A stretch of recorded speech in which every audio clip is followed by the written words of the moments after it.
जानना है कि जैसे कि हम जय श्री कृष्ण कहते हैं, माइक ऊपर, माइक मुंह के पास। जय श्री कृष्ण बोलते हैं, तो मेरे हस्बैंड का ही नाम कृष्ण जी है, तो उसमें लिखा गया है कि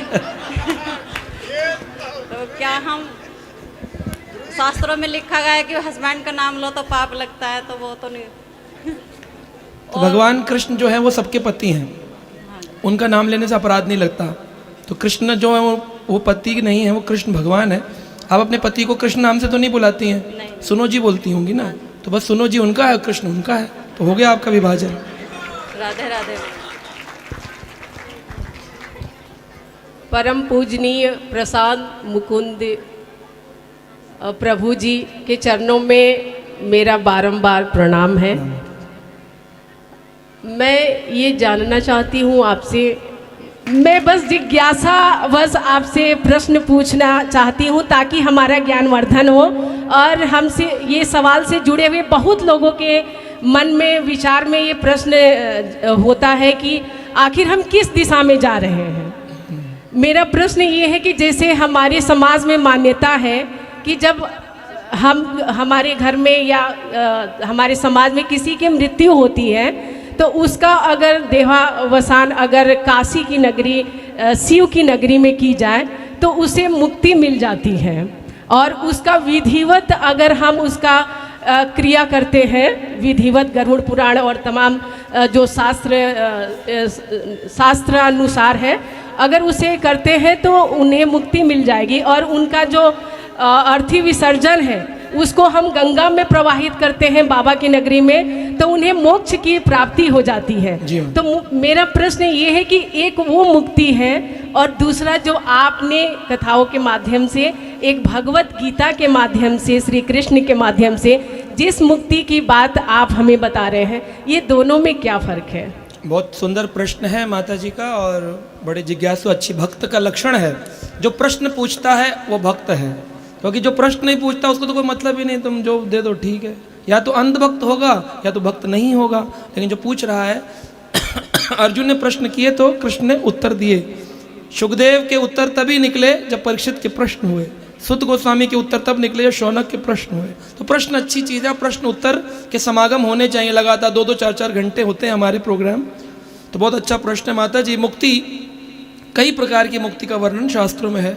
तो काशी नगरी जो बाबा की नगरी है विश्वनाथ जी की, उस नगरी में भगवान शिव ने भगवान राम से आशीर्वाद पाया है कि जो भी व्यक्ति उस धाम में, उस तीर्थ में अपना शरीर त्यागता है, उसके कान में आकर के शिव जी स्वयं कहते हैं राम। क्या कहते हैं? राम। उससे बन जाते हैं उसके सारे। एक बहुत बड़े भक्त हुए, उनका नाम था मधुसूदन सरस्वती। वो काशी के रहने वाले थे। तो काशी में जब रहते थे तो एक बार जैसे होता है वृंदावन तो लोग आते हैं प्राय देखने के लिए, है ना। तो तुलसीदास भी राम के प्रेमी थे, पर सूरदास से मिलने वृंदावन आए, सभी आया करते प्राय भक्तजन। तो मधुसूदन सरस्वती वृंदावन आए, और उन्होंने जब ठाकुर जी को देखा, वापिस गए जब, तो काशी नगरी में जो शिव शिव बाबा बाबा करते थे, वो मधुसूदन सरस्वती बड़े आचार्य थे, मायावादियों के प्रगाढ़ आचार्य, कहते हैं कृष्ण कृष्ण कृष्ण। तो बाकी जो शिष्यगण थे, अन्य समाज के लोग थे, बड़े ऋषि मुनि बोले, अरे आप हमारे मायावाद का खंडन कर रहे हैं, कृष्ण कृष्ण क्या होता है, वो तो एक लीला है, असली भक्ति तो ये है, मुक्ति तो ये है जो शिव का उपासक हो जाए। तब उन्होंने बोला, वंशी विभूषित करार नवनीरदाभा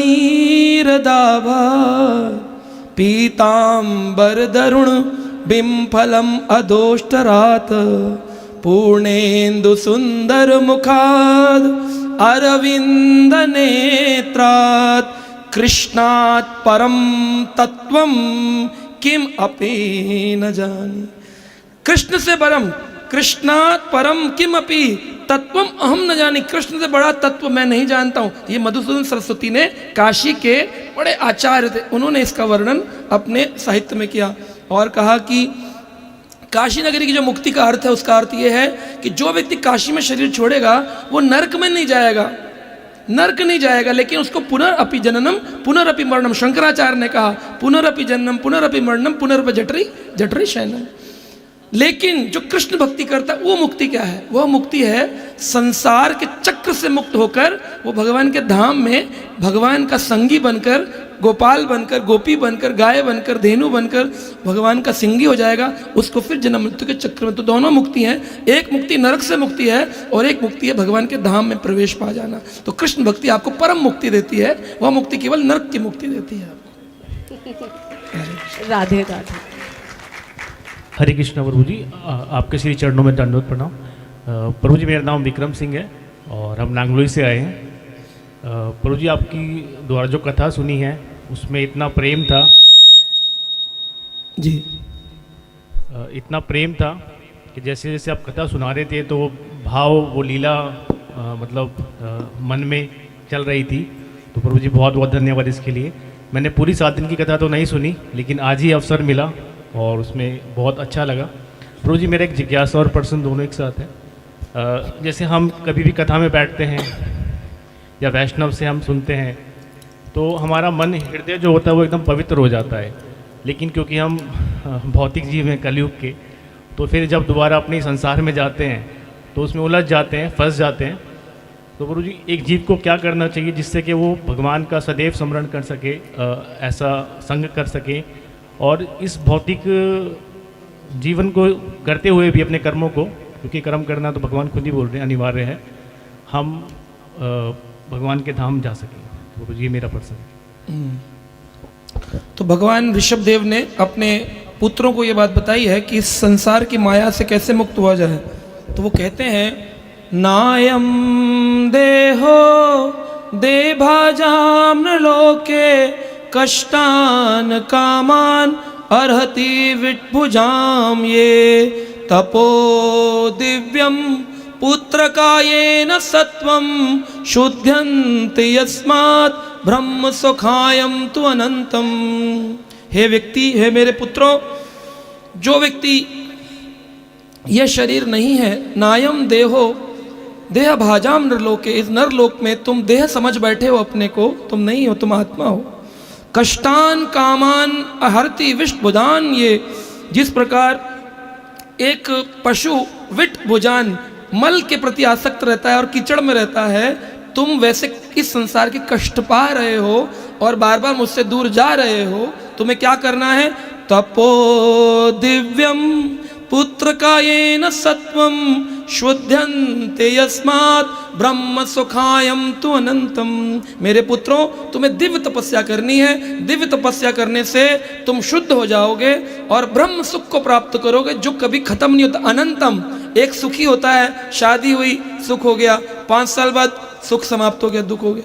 नंबर आए, सुख हो गया, उसके बाद नौकरी में गए, सुख समाप्त हो गया। लेकिन ब्रह्म सुख जो है ये अनंतम है और इसकी तैयारी होती है तपो दिव्यम, तपस्या नहीं, दिव्य तपस्या। दिव्य तपस्या क्या है? श्रवणम कीर्तनम विष्णु स्मरणम। भगवान विष्णु का स्मरण तभी होगा जब अच्छा श्रवण और कीर्तन होगा। अच्छे से कथा सुनते रहो। रोज हमारे ऑनलाइन लगभग 5000 कथाएं तो हो चुकी हैं और अभी भी निरंतर लाइव चल रहा है। जैसे बताया, फिर कल से कथा, परसों कथा, तरसों रोज आती कथा, लाइव प्रोग्राम आते हैं। तो वो कथा नित्य सुने, श्रवण, और जिससे मिले उसको थोड़ा बताएं और नाम जप में कीर्तन करें भगवान का। ये 2 क्रिया, तपो दिव्यम पुत्र का ये न सत्वम शुद्ध्यंति, आप पूरे शुद्ध हो जाएंगे। यस्मात् ब्रह्म सुख मिलेगा, अनंतम, अनंत सुख मिल जाएगा। प्रभु जी प्रणाम। इंट्रोडक्शन तो मैं वसुंधरा में रहता हूँ। कथा बहुत अच्छी लगी, मेरे जीवन की पहली कथा है जिसको मैंने पूरे 7 दिन बैठ के सुनी और बहुत आनंद आया और उम्मीद करता हूँ अपने अंदर एक परिवर्तन महसूस करता हूँ कि आगे भी ऐसा ही करता रहूँगा। हरे कृष्ण। मेरा क्वेश्चन ये है कि हम हरे कृष्ण में बात करते हैं और राधा जी बहुत इनके साथ, प्रभु जी के साथ जुड़े, लेकिन हम कहीं भी उनका वर्णन भागवत में शुरू से आखिरी तक नहीं समझ पाया। क्यों? इसके बारे में बताएं। और एक ये है कि जैसे हमारा कहते हैं गया में जाके पितृदान कर दीजिए, उसके बाद आपको करने की ज़रूरत नहीं है, क्या ये सत्य है या मिथ है? धन्यवाद। तो बहुत अच्छा प्रश्न है पाल प्रभु जी का, डॉक्टर पाल, और बड़े ज्ञानी व्यक्ति हैं, बड़े समर्पित हैं। सेंटर खुलेगा तो सबसे पहले बोले नाम लिखवाए, बोले मैं ही रहूँगा, चाहे कोई आए ना आए, मैं अकेला आऊँगा हर रोज़। तो ये बहुत अच्छे भक्त हैं, बन गए हैं, पहले ही थे और सुपर फाइन हो गए हैं। तो प्रभु जी मीरा जी का नाम राधा जी का नाम इसलिए नहीं है क्योंकि भगवान श्री कृष्ण और राधा रानी की जो वृंदावन लीलाएं हैं उनको राधा रानी के निज तोते शुक ने अपनी आंखों से देखा। और जब राधा रानी लीला संवरण करके अपने धाम कृष्ण गए, ऐसे राधा रानी भी गई धाम में। जब राधा रानी धाम को जा रही थी तो शुक बोला मुझे भी ले चलो राधा रानी। तो राधा रानी ने कहा कि नहीं, तुम्हारी सेवा है, तुमको कलयुग में इस भागवत कथा का विस्तार करना है। तो भगवान कृष्ण की लीलाओं को तुमने अपनी प्रत्यक्ष आंखों से देखा है, तुम जो बोलोगे उस पर कोई संशय नहीं उठा सकता। अब जब गोपियों की चर्चा हो रही है, रासलीला 10वें स्कंद 5 अध्याय, रस 5 अध्याय, 29 नंबर अध्याय से 33 नंबर अध्याय। अब उसमें बोला जा रहा है कि कृष्ण की प्रिय गोपी वो कौन है? राधा रानी। कृष्ण ने उनके साथ राधा कुंड नामक सरोवर की स्थापना करी। तो राधा नाम तो आ रहा, गोपी जो कुंड बनाया वो कह रहे हैं ये कुंड मुझे बड़ा प्रिय होगा। किसका कुंड है? वो आज भी जानते हैं, राधा कुंड। लेकिन शब्द में राधा नाम का श्लोक में शब्द इस्तेमाल नहीं किया। क्यों? रा अक्षर बोलते ही तटस्थ समाधि लग जाती सुखदेव की, उनको विरह उत्पन्न हो जाता राधा रानी का और गला अवरुद्ध हो जाता और प्रेम में बोल नहीं पाते। और परीक्षित की मृत्यु सिर पे खड़ी है, 7 दिन में भागवत पूरी करनी है, तो इसलिए उन्होंने राधा शब्द का इस्तेमाल नहीं किया। जहां भी किया नूनम आराधितो, इनडायरेक्टली किया, क्योंकि राधा रानी इस संसार की सबसे बड़ी शक्ति है। शास्त्रों में लिखा है, आप देख सकते हैं TV9 भारतवर्ष पे मेरा एक डिबेट हुआ था। वृंदावन वासी थे, मायावादी थे, तो मैं वहाँ पर आया था, तो उसमें हमने चर्चा किया था राधा रानी परम तत्व कैसे है, इस पर हमने। तो बड़े बड़े हिस्टोरियंस, वेद पढ़ने वाले, वो मुझसे मेरा फ़ोन नंबर लेकर गए और मुझे बुलाया है और मैं जाता भी उनसे। वो पूछना चाहते हैं कि ये कौन कौन से शास्त्र होते हैं। ब्रह्म वैवर्त पुराण और गोपाल तापनी उपनिषद में बताया है, तस्य धा प्रकृति राधिका नित्य निर्गुणा यस अंशे लक्ष्मी दुर्गा आदि शक्ति। हाँ, जितनी भी शक्ति निकलती हैं, लक्ष्मी भी राधा से निकलती हैं, दुर्गा भी राधा से निकलती, पार्वती भी तो कोई राधा रानी की शरण में चला जाए तो उसको सारी शक्तियों का फल प्राप्त हो जाता है। और मृत्यु उपरांत गया जाने के बाद, गया में आपने पिंडदान किया, तो पिंडदान तो एक ही बार करेंगे, लेकिन श्राद्ध श्रद्धा का विषय है, उसको हर वर्ष अपने माता पिता के लिए करना चाहिए। वो श्रद्धा का विषय है, वो कर्म का विषय। वो तो कर्म कर दिया, लेकिन ये श्रद्धा है, अपने माता पिता का स्मरण करना। तो उनके प्रति तर्पण हर वर्ष पितृपक्ष में किया जाना चाहिए। हरे कृष्णा। जब भी गीता पढ़ने लगता हूँ, थोड़ी देर पढ़ता हूँ, नींद आ जाती है, नींद आने लगती है। गीता पढ़ने से नींद इसलिए आती है क्योंकि इससे उत्तम नींद की कोई गोली नहीं है। तो सोच लीजिए कितनी चिंता मुक्त कर देती है गीता कि पढ़ते ही नींद, ये इसका लक्षण है। चिंता मुक्त कर देती है, वही तभी तो नींद आती है, तो चिंता मुक्त कर देती है। तो इसका यह है कि ज़्यादा देर ना पढ़ा जाए। प्रथम प्रारंभ में प्रतिदिन 1 पेज या 2 श्लोक ही पढ़े और उसमें मार्क लगा के रख दें, और फिर अगले दिन पढ़े। धीरे धीरे जब उसमें प्रेम उत्पन्न होगा, ठाकुर जी ऐसी व्यवस्था करेंगे। मैं तो 5 से 6 घंटे स्वाध्याय करता हूँ प्रतिदिन, मुझे नींद नहीं आती है, तो भगवान प्रेम उत्पन्न करवा देते हैं। और इतना सारा मैं बोल रहा हूँ, ये बिना पढ़े तो नहीं बोला है। और हर कथा मेरी अलग होती है, ये नहीं आप अगली भागवत में आएंगे तो सेम कथा होगी, अलग हो। तो ये स्वाध्याय का फल होता है और भगवान की कृपा से प्राप्त होता है। प्रारंभ में 2 पेज, 1 पेज का नियम लीज लीजिए कि मिस नहीं करेंगे, रोज 1 पेज और 2 श्लोक कम से कम पढ़ेंगे। हरि बोल। हरे कृष्ण। हरे कृष्णा। आपकी भगवान से बहुत मिलती है। मेरी? हाँ, क्या मिलती है? भगवान से बहुत मिलती है। क्या चीज? बनती है आपकी। अच्छा, मेरी बनती है भगवान से, शक्ल मिलती मेरी भगवान से। अरे भाई ऐसा गलती मत करो, मैं भगवान नहीं हूँ, भगवान का दास हूँ। फिर वही गलती कर रहे हो जो आप लोग नित्य करते आए हो, हनुमान को भगवान, शिव को। मैं भगवान नहीं हूँ, भगवान का दास हूँ। Thank you so much. Hare Krishna. आपका क्या नाम है? मेरा नाम यूवी है। यूं ही आ गया था, बस यूं ही आ गया मैं संसार। UV ultraviolet rays, UV. प्रभु जी बारंबार नमस्कार।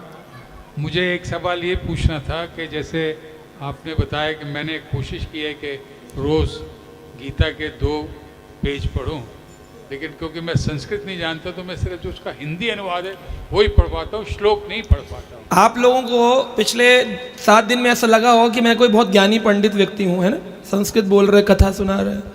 मेरी पढ़ाई केमिस्ट्री में हुई है, इंडस्ट्रियल केमिस्ट्री। मैंने डाई पढ़ा, फार्मा पढ़ा, और पॉल्यूशन पढ़ा, एनवायरनमेंट पढ़ा, मैंने साइंसेस पढ़ी, मैंने फिर MBA किया मार्केटिंग मैनेजमेंट, फिर मैंने फार्मा में रिसर्च किया लंदन से। मैंने अपने जीवन में कभी संस्कृत पढ़ी नहीं थी, लेकिन शिला प्रभुपाद के ग्रंथों में इतनी शक्ति है कि पढ़ते पढ़ते पढ़ते पढ़ते आज आपके सामने उसका रिजल्ट है, जो संस्कृत को धारा प्रवाह लोगों को समझ में आता है। दूसरा एक और छोटा सवाल है कि जैसे श्रीमद् भागवत को मैंने कल से शुरू किया, जी जी जी। उसमें पहले प्रस्तावना और वो एक दो पेज उसके ही पढ़े, तो क्या उसको पढ़ने के बाद उसकी फिर आरती भी होनी चाहिए या? आरती की आवश्यकता नहीं है, पर अगर कर सके तो अच्छा है, क्योंकि भागवत ग्रंथ भगवान है, जो आरती भगवान की करते हैं। जो उस पूरे पैकेट में से जो आप पढ़ रहे हो उस किताब को अपने मंदिर में रख लीजिए। हाँ, तो उससे क्या, वो आरती करते करते उसको भी आरती कर दिया, हो गई। ये अलग से करने की आवश्यकता नहीं है। कृष्णा प्रभु जी प्रणाम। ना। प्रभु जी एक बहुत बड़ी विडम्बना है कि घर में जो है ना, सब लोग नहीं मानते भगवान को, मानते हैं भगवान को, लेकिन कृष्ण भगवान के बारे में ना मैं कहता हूँ इस्कॉन चलो, नहीं जाते।